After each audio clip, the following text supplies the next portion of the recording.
बनारस में गंगा के बाद बगहा के हरहा नदी में मिली सकरमाउथ कैटफिश मछली ने लोगों को हैरत में डाल दिया है। बुधवार की सुबह बनचहरी गांव के समीप हरहा नदी में मछली मारने के दौरान सकरमाउथ कैटफिश मछुआरे के जाल में फंसी। अजीबोगरीब मछली मिलने के बाद मछली को देखने के लिए लोगों का तांता लग गया। दरअसल ये मछली हजारों किलोमीटर दूर दक्षिण अमेरिका की अमेजन नदी में पाई जाती है। सकरमाउथ कैटफिश दक्षिण अमेरिका में पाई जाने वाली मांसाहारी मछली है। मूल रूप से दक्षिण अमेरिका की अमेजन नदी में ये मछली पाई जाती है। देखने में काफी खूबसूरत ये मछली मांसाहारी होती है सकरमाउथ कैटफिश, लेकिन ये नदी की परिस्थिति तंत्र के लिए बहुत बड़ा खतरा है, क्योंकि ये मछली मांसाहारी है और आसपास के जीव जंतुओं को खाकर जिंदा रहती है। इस वजह से ये किसी महत्वपूर्ण मछली या जीव को पनपने नहीं देती, जबकि इस मछली की खुद की फूड वैल्यू कुछ नहीं, क्योंकि ये बिल्कुल बेस्वाद होती।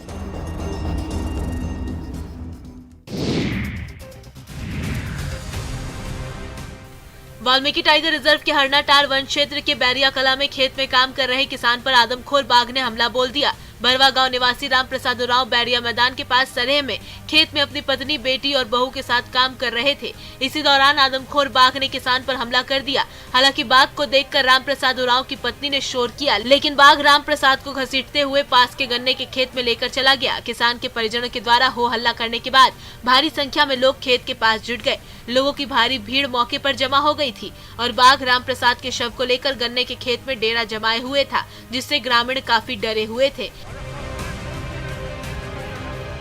ग्रामीणों के शोर मचाने के बावजूद बाघ शव को ले गया। आप देख सकते हैं कि कैसे मौके पर चीख पुकार मची हुई है। मृतक की पत्नी रो रही है, परिजन आंसू बहा रहे हैं। 15 दिनों के अंदर बैरिया गांव में बाघ के शिकार की ये दूसरी घटना है।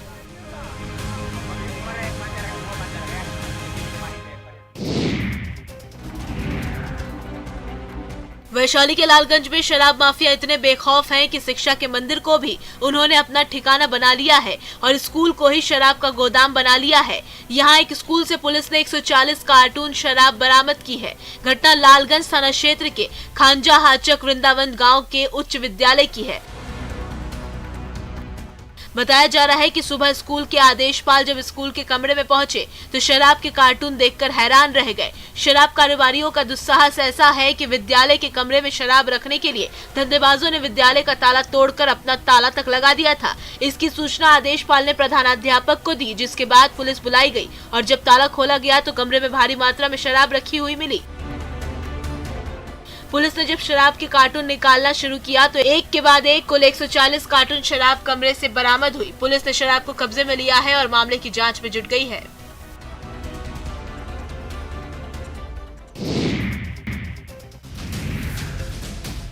गुमला पुलिस ने नक्सली संगठन जेजेएमपी के एरिया कमांडर विजय उरांव उर्फ अमृत जी और उसके सहयोगी बादल लोहरा को गुप्त सूचना के आधार पर हथियार के साथ गिरफ्तार कर लिया है। गिरफ्तार नक्सली सिसई प्रखंड के पूसो थाना क्षेत्र में जल नल योजना और आसपास चल रहे विकास कार्य के स्थल के पास कुछ संदिग्ध लोगों के साथ मिलकर ठेकेदार से लेवी वसूलने की कोशिश कर रहा था। इस बारे में सूचना प्राप्त होने पर पूसो थाना प्रभारी सत्येंद्र गुप्ता ने मामला दर्ज कर वरीय पदाधिकारी को सूचना दी। घटनास्थल पर पहुंची पुलिस ने जब उन लोगों को रोकने का प्रयास किया तो वे तेजी से बाइक को मोड़कर भागने का प्रयास करने लगे। तब छापेमारी दल के द्वारा उन दोनों व्यक्तियों को पकड़ लिया गया। सख्ती से पूछने पर उन लोगों ने अपना नाम लोहरदगा जिले के पेशरार थाना निवासी विजय उरांव उर्फ अमृत जी तथा लोहरदगा जिले के सेन्हा थाना क्षेत्र निवासी बादल लोहरा उर्फ राहुल लोहरा बताया। विजय उरांव के द्वारा चैनपुर, डुमरी, मुंगो सहित गुमला और लोहरदगा जिले के अन्य इलाकों में संगठन के सदस्यों द्वारा मिलकर कई घटनाओं को अंजाम दिया जा चुका है।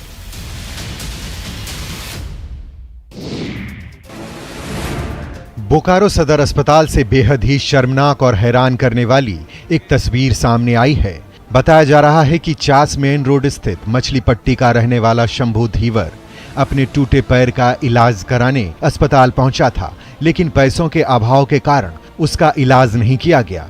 पीड़ित शंभू का आरोप है कि उसे डंडे से मारकर अस्पताल के गेट के बाहर निकाल दिया गया। शंभू ने बताया कि उसके माता पिता नहीं हैं और कुछ दिन पहले कुछ लोगों ने उसके साथ मारपीट कर उसके दोनों पैरों को तोड़ दिया, जिसके बाद किसी ने 108 एम्बुलेंस को सूचना देकर उसे बोकारो सदर अस्पताल भेज दिया, जहां बेहतर इलाज के लिए शहीद निर्मल मेडिकल कॉलेज हॉस्पिटल भेज दिया गया, जहां 3 सितंबर को उसे भर्ती किया गया और उसके पैर की सर्जरी करने की बात कही गई, लेकिन पैसे नहीं होने के कारण उसे जबरदस्ती वहां से निकाल दिया। अब पीड़ित टूटे पैरों के साथ इलाज के लिए दर दर भटक रहा है।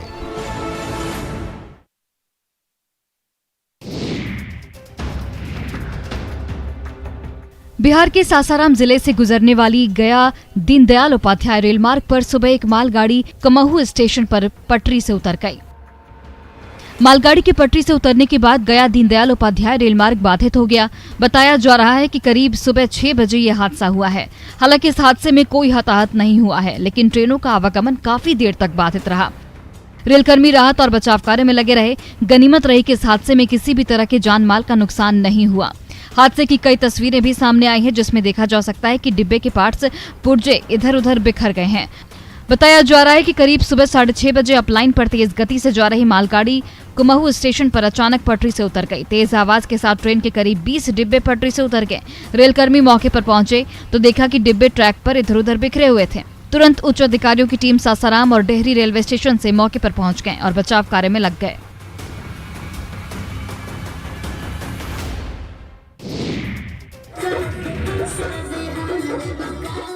गया जिले में पिस्टल लेकर नर्तकी के साथ डांस करने का वीडियो वायरल हो रहा है। वायरल वीडियो में एक युवक हाथ में हथियार लेकर डांसर के साथ ठुमके लगाता दिख रहा है। वीडियो की आधिकारिक पुष्टि नहीं हो सकी है।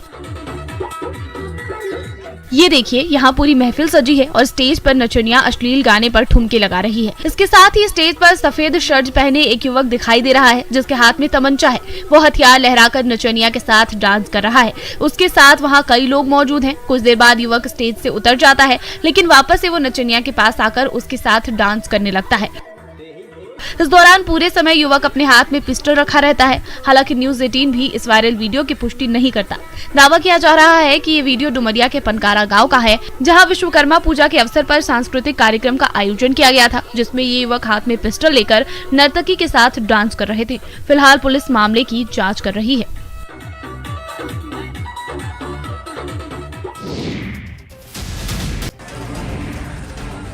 महागामा विधायक दीपिका पांडे सिंह ने एक अनोखा विरोध प्रदर्शन किया और सड़क के कीचड़ भरे गड्ढे में बैठ गईं। ये देखिए कैसे विधायक गंदे पानी में बैठी हैं और गंदे पानी में ही स्नान कर रही हैं। सड़कों के गड्ढे भी किसी तालाब से कम नजर नहीं आ रहे।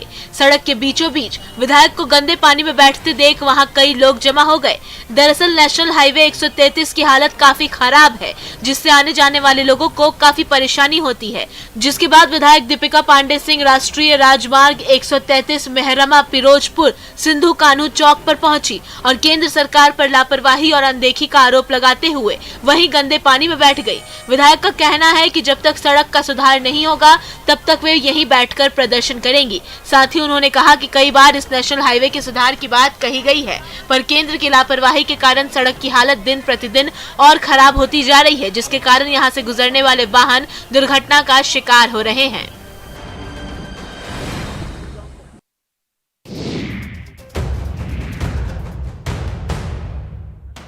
सीमांचल में अमित शाह के दौरे को लेकर वैसे तो सुरक्षा के पुख्ता इंतजाम किए जा रहे हैं। बड़े बड़े नेता और अधिकारी खुद अलग अलग क्षेत्रों में जाकर सुरक्षा व्यवस्था की जांच कर रहे हैं, लेकिन न्यूज़ 18 पर हम आपको जो तस्वीरें दिखा रहे हैं वो कुछ और ही बयां कर रही है। अररिया के जोगबनी में ओपन बॉर्डर पर छोटे से नाले को आसानी से पार कर रहे ये लोग हमारी सरजमी के नहीं बल्कि पड़ोसी देश नेपाल के हैं। देखिए कितनी आसानी से ये लोग हमारे यहाँ से होकर अपने देश की ओर जा रहे हैं।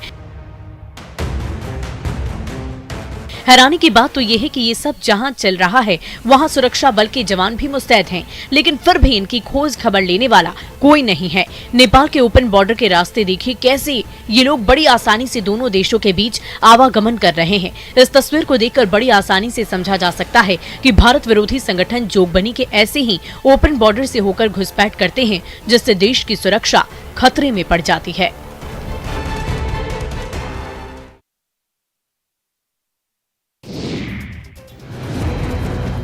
नेपाल में इन दिनों लोग महंगाई की मार झेल रहे हैं। खाने पीने की चीजें काफी महंगी हो गई है। सामान के दाम आसमान के भाव पर हैं। महंगाई से बचने के लिए नेपाल के नागरिक बिहार में आकर सामान खरीद रहे हैं। नेपाल की सीमा से क्षेत्रों में नेपाली लोगों की भीड़ साफ देखी जा सकती है। दाल, चावल, आटा और तेल जैसे सामान भारतीय बाजार में नेपाल की तुलना में काफी कम कीमत में मिल रहे हैं। नेपाल के लोगों का कहना है कि पहले कोरोना से मुश्किलें बढ़ी और फिर सरकार ने जनता की मदद के लिए कोई काम नहीं किया, जिससे परेशानी बढ़ गई है। वहीं वहीं विराटनगर से नेपाल के नागरिक अररिया के जोगबनी आकर खरीदारी कर रहे हैं। कपड़े हो या चावल, आटा, तेल जैसे सामान भारतीय बाजार में सामान नेपाल से कम कीमत में मिल रहा है। महंगाई से बचने के लिए नेपाल के नागरिक भारत आकर सामान खरीद रहे हैं, जिससे बाजारों में भीड़ लगी रहती है। नेपाली नागरिक भारत में आकर रोजमर्रा की चीजें खरीदकर वापस लौट जा रहे हैं। नेपाल की खुली सीमा से भी ये सारे सामान नेपाल में प्रवेश कर रहे हैं, जो सुरक्षा के लिहाज से बेहद संवेदनशील हो सकता है।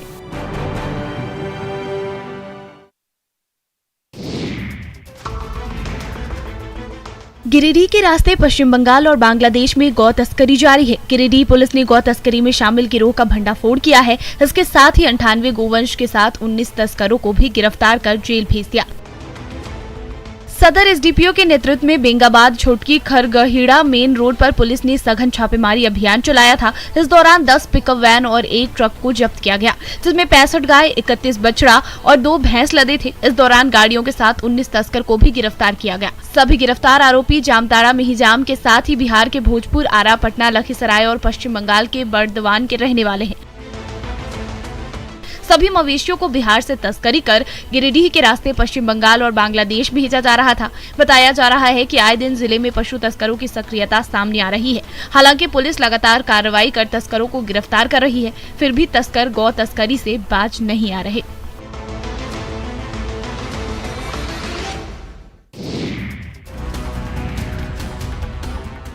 मुजफ्फरपुर के होटल में आग लगने की बड़ी खबर सामने आई है। इस भीषण आग में कई लोग फंस गए थे, लेकिन समय रहते सभी को बाहर सुरक्षित निकाल लिया गया, जिससे किसी तरह की जान हानि नहीं हुई। बताया जा रहा है कि इमली चट्टी स्थित बोलबम रेडीमेड गारमेंट्स की दुकान में आग लगने से ठीक ऊपर स्थित संस्कार होटल आग की लपटों और घने धुएं में घिर गया। बीती रात करीब 9 बजे की ये घटना है। अफरा तफरी में होटल में ठहरे 3 लोगों ने खिड़की से कूदकर अपनी जान बचाई, जबकि 11 लोगों को बगल की छत के सहारे निकाला गया। बताया जाता है कि 5 मंजिले के मकान के नीचे कपड़ा दुकान और ऊपर के तल्लों पर होटल चलता है। पहले कपड़े की दुकान में शॉर्ट सर्किट से आग लगी। उस समय दुकान बंद थी। जब तक लोगों को पता चलता तब तक आग ने विकराल रूप धारण कर लिया था। सीढ़ी से निकलने का रास्ता भी नहीं दिखाई दे रहा था।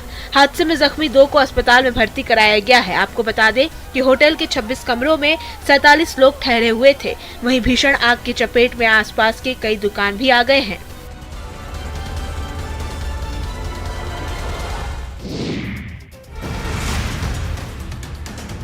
सिवान से शराब की बड़ी खेप बरामद हुई है। पुलिस ने तस्करों से लगभग 40 लाख की शराब पकड़ी है। घटना गोठनी थाना क्षेत्र के बिहार यूपी के बॉर्डर श्रीकरपुर चेक पोस्ट की है, जहां पुलिस ने गुप्त सूचना के आधार पर कार्रवाई की और कंटेनर से भारी मात्रा में विदेशी शराब की बरामदगी की है। शराब की खेप हरियाणा से दरभंगा लाई जा रही थी। तस्करों ने बहुत ही शातिराना तरीके से कंटेनर में रुई की बोरियों के बीच में शराब को छिपाया था, पर जैसे कंटेनर श्रीकरपुर चेकपोस्ट पहुंची, पुलिस ने उसे रोककर तलाशी ली और भारी मात्रा में शराब की जब्ती की। साथ ही 6 आरोपियों की गिरफ्तारी भी की गई है, जिसमें हरियाणा के 1 यूपी के 2 दरभंगा के रहने वाले तस्करों को गिरफ्तार किया गया है। पुलिस आरोपियों से पूछताछ कर रही है ताकि इस बात का खुलासा हो सके कि शराब किसने मंगवाई थी। दरअसल शराब माफिया पर लगाम लगाने के लिए पुलिस और मद्य निषेध विभाग की टीम लगातार कार्रवाई कर रही, जिसमें उसे काफी सफलता भी मिल रही है। पुलिस हर चौक चौराहे पर चेकिंग अभियान चला रही है ताकि शराब माफिया पर पूर्णतः लगाम लगाया जा सके।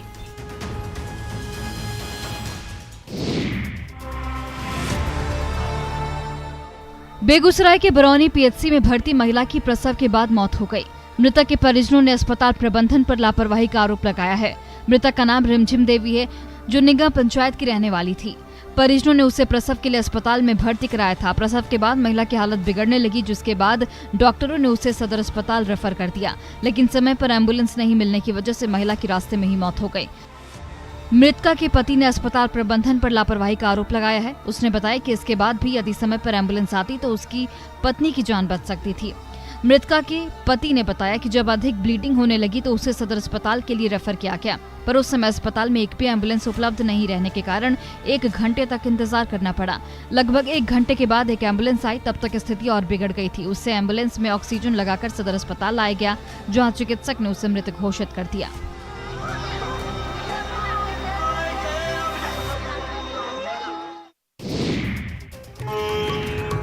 पितरों का पिंडदान वैसे तो देश की कई जगहों पर किया जाता है, लेकिन औरंगाबाद के पुनपुन में पिंडदान का एक अलग ही महत्व है। यही वजह है कि पितृपक्ष के अवसर पर अपने पूर्वजों को प्रथम पिंडदान अर्पित करने के लिए ये इन दिनों सिरीस स्थित पुनपुन घाट पर देश के कोने कोने से पिंडदानियों का तांता लगा हुआ है। लेकिन यहाँ पर पिंडदानियों के लिए किसी प्रकार की कोई सुविधा उपलब्ध नहीं है। यहाँ पिंडदान के बाद ही गया में किए गए पिंडदान को संपन्न माना जाता है।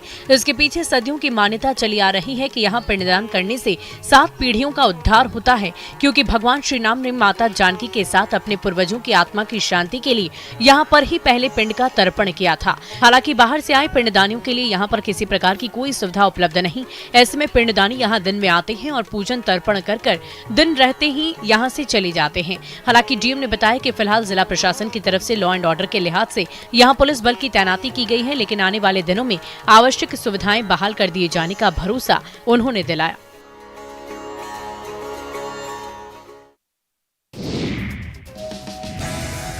छपरा जंक्शन पर रेलवे द्वारा शुरू किए गए एक स्टेशन पर एक उत्पाद योजना के तहत बांस से बने सामानों की प्रदर्शनी लगाई गई है, जो लोगों को काफी पसंद आ रही है।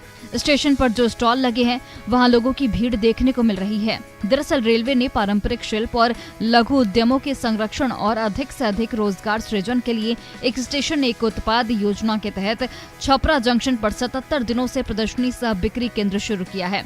इस योजना के तहत छपरा जंक्शन पर आसाम में बनाए गए बांस के सामानों की बिक्री की जा रही है, जो लोगों को काफी पसंद आ रही है। तस्वीरों में आप बांस से बने सुंदर सुंदर सामानों को देख सकते हैं। लोग इन चीजों का इस्तेमाल घरों को सजाने में करते हैं। वहीं इस योजना के तहत दुकान चला रहे दुकानदार ने बताया कि आत्मनिर्भर भारत अभियान के तहत एक स्टेशन एक उत्पाद योजना काफी अच्छी पहल है। इससे स्वरोजगार का एक नया अवसर भी पैदा हुआ है। वहीं लोगों को भी प्रधानमंत्री मोदी की यह पहल काफी पसंद आ रही है।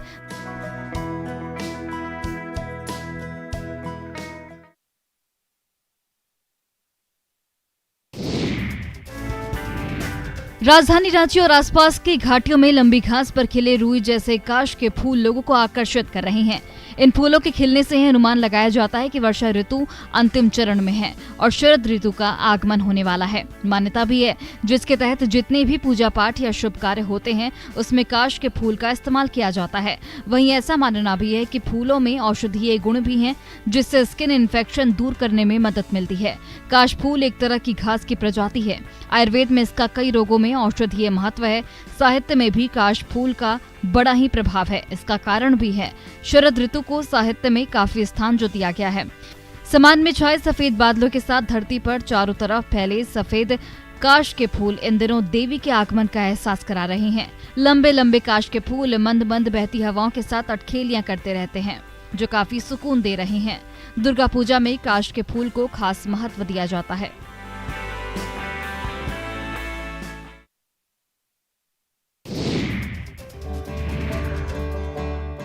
राजधानी पटना में क्रोशिया आर्ट को पहचान दे रही है विभा श्रीवास्तव। क्रूज पर धागों के साथ किए जाने वाले आर्ट से विभा ज्वेलरी, बच्चों के लिए खिलौने और घर की सजावट के सामान बना रही है। वो देखने में बेहद आकर्षक है। उनकी मार्केट में खूब डिमांड है। विभा पिछले कई सालों से अपने इस आर्ट के जरिए लाभ कमा रही है, साथ ही साथ स्थानीय महिलाओं को रोजगार भी दे रही है। विभा इन महिलाओं को क्रोशिया आर्ट की ट्रेनिंग देकर उन्हें आत्मनिर्भर बना रही है, जिससे महिलाएं आर्थिक रूप से मजबूत हो रही है। विभा के बने सामानों को निफ्ट और उपेंद्र महारथी शिल्प संस्थान में जगह मिली है। उनके सामानों के कई ऑर्डर भी मिल चुके हैं।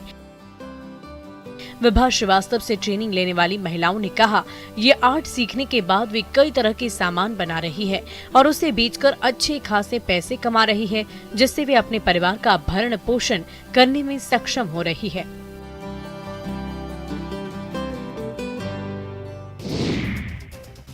दो साल बाद धूमधाम से दुर्गा पूजा मनाने की तैयारी चल रही है। झारखंड की राजधानी रांची में भी अलग अलग जगहों पर अलग अलग थीम पर पूजा पंडाल बनाए जा रहे हैं।